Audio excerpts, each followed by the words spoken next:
culinary competition po natin kasi is annually. So nung una, bamboo shoots, pangalawang year, ito yung ube, and ito po nga coffee. Bakit po coffee? Kasi ito po yung isa sa mga main product ng Quirino ngayon. So for the information of everyone, ang coffee po, karamihan, kadalasan na pinanggagalingan ng coffee natin dito sa Quirino ay ina-adapt ng karating probinsya natin.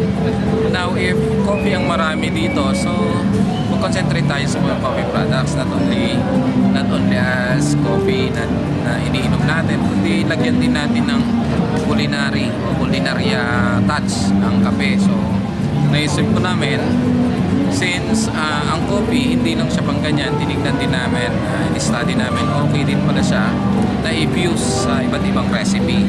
So doon po nag-conceptualize yung coffee fusion. Hindi siya yung main product pero ginagamit natin siya para ma-enhance lalo yung produkto natin, yung mga dishes. So yung aroma kasi ng coffee, ang sarap. Then yung taste, ang sarap din. Kung paano, ang challenge ngayon sa mga participants natin, kung paano nila pasasarapin yung dati nilang dish na may fusion ng coffee.